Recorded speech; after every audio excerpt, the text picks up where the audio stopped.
Welcome to our viewers worldwide, including Chelsea High School and Eagles Landing Christian Academy. It was great seeing y'all at CNN yesterday. We're starting with a confirmation hearing. This is Ashton Carter. He's the former U.S. Deputy Secretary of Defense. He's President Obama's choice to be the next Secretary of Defense. Part of the Senate's job is to give the president advice and consent about his cabinet nominees. So a Senate committee opened a hearing yesterday, a kind of job interview for Ashton Carter.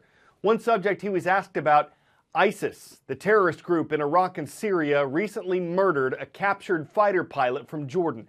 The brutality with which ISIS killed him and 2 Japanese hostages has stirred up rage around the world. The Obama administration says it's made progress in leading the fight against ISIS, but it's been criticized for not having a clear strategy on how to defeat the terrorists. If Ashton Carter is confirmed as Defense Secretary, he'll likely have some options in fighting ISIS. There's no doubt that in the past couple of months, with the air campaign by the international coalition, that ISIS has been pushed back. However, they still hold sway and control large areas of western Iraq and northeastern Syria, which is the Sunni heartland.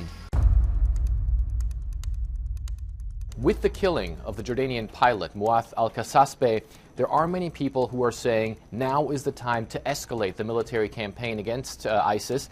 And it seems as though in that debate there are 3 options that appear to be on the table. One, and this is one that's been floated by many people in the United States, including people like Senator John McCain. He's saying America and its allies need to put boots on the ground. However, we have to keep in mind that President Obama came into office promising to end the war in Iraq and certainly has no appetite for sending American forces back into the battlefield in that region. And also there are people who say that it's actually a huge risk to the soldiers, of course, putting them in harm's way, and also could lead to another full-fledged insurgency in that part of Iraq. Another option that seems to be on the table is expanding the current airstrikes and continuing to rely on Kurdish forces, Shiite militias, as well as the Iraqi army.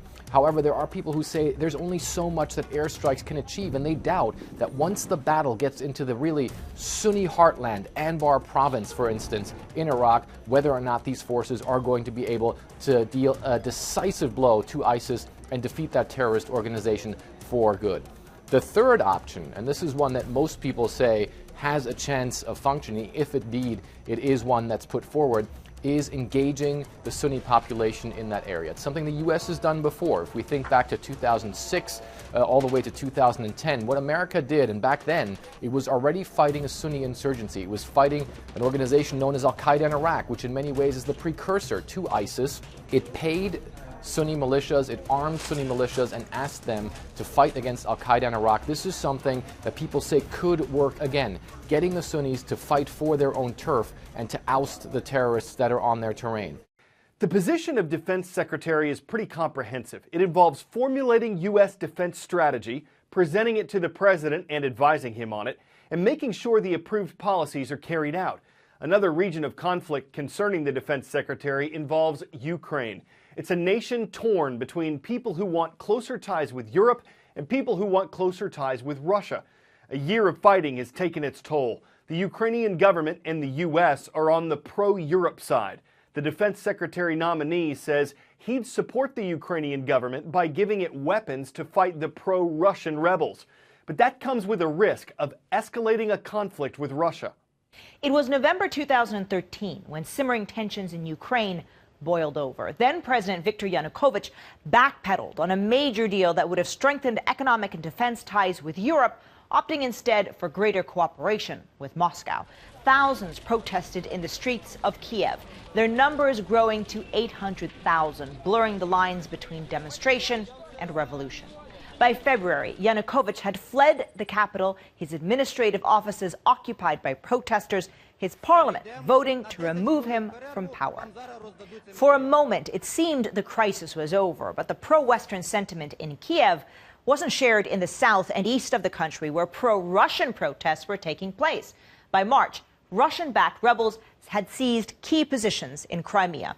On the 16th of that month, a Russian-backed referendum deemed illegal by the UN gave Crimean voters 2 options: leave Ukraine and join Russia, or leave Ukraine and become independent. There was no option to stay as part of Ukraine.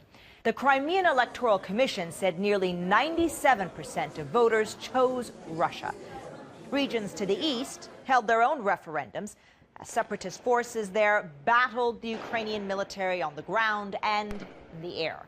In July, what had been a regional crisis erupted. Malaysian Airlines flight MH17 from Amsterdam to Kuala Lumpur was shot down over a rebel-held area of Ukraine. All 298 people on board from 4 different continents were killed. Western governments believe rebels used a Russian-supplied missile system like this to shoot down the jet, having mistaken it for a military aircraft. Ukraine says it was a Russian officer who pressed the button, but Russia denies that.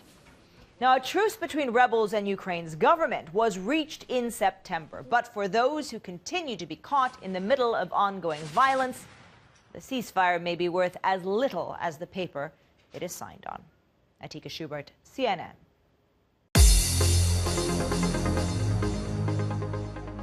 I don't know who else had perfect attendance like I have this year, but I do know who's on today's roll. We'll start in Giza, Egypt. We're happy the Lynx are watching today. They're at the American International School. Jones High School is in Jones, Oklahoma. You knew we'd get back to Oklahoma sooner or later. Hello to the Longhorns. And we'll wrap up our rock and roll in Illinois at Hampshire Middle School in Hampshire. Welcome to the Whippers watching there. It was in 1998 that snowboarding saw its first competition in the Olympics. In Nagano, Japan, riders went for gold in giant slalom and halfpipe events. That was almost 20 years after the first snowboard halfpipe was discovered. Not built, discovered. It was a ditch at the edge of a city dump that skateboarders found a good use for in wintertime. Since then, engineers have boiled making a superpipe down to a science. The superpipes are a signature item, and we take a lot of pride in that. We're at Okemo Mountain Resort in Vermont. It has one of about half a dozen superpipes on the East Coast. The ski business has remained flat, so resorts hope that by putting big money into superpipes and terrain parks, they will attract customers looking to take their experience to new heights. Why do you think so few mountains on the East Coast invest in a superpipe? It's expensive. As you can see, it takes a lot of time. Step 1, make snow. How many tons of snow or gallons of water is needed to make this superpipe? This one will be about 9 million gallons. We will spend probably around $60,000 to $70,000 to complete the entire pipe. Step 2, make 2 walls of snow 18 feet tall. Step 3, precision cutting. This is a Zog machine, and it uses lasers to sculpt the superpipe. When the Zog is turned on, it's really a giant snowblower. That's probably the coolest thing. Ta-da! It's now a superpipe. Total cost, $500,000. But only 5 to 10% of people who come to Okemo use the superpipe each year. Is it too niche of a market? With the superpipe here, it's one of the few sports that is part of the Olympics. Hannah Teeter on the U.S. Olympic team spent a lot of time in here. We are one of the few resorts that will hold competitions for the state. So it's worth the investment? Well, this is worth the investment. We need to do everything we can do to get people to want to continue to ski and ride. Having a superpipe is one aspect of that.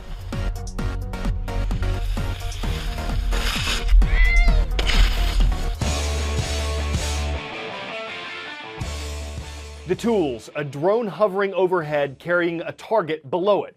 The challenge for pro golfer Jason Day, tee up and tee off, hitting the target with a golf ball. The problem. Oops, he missed the target, but as far as the drone goes, nailed it. Jason seemed to feel pretty bad about it. His response, my bad, but it made for an unforgettable commercial shoot. He totally chipped that drone or maybe knocked a hole in one of its props, but you gotta give him props. It took him only 3 shots to sink that thing. He could have been Jason it all day, and that might have teed someone off. I'm Carl Azus, and we're happy to be your links to current events.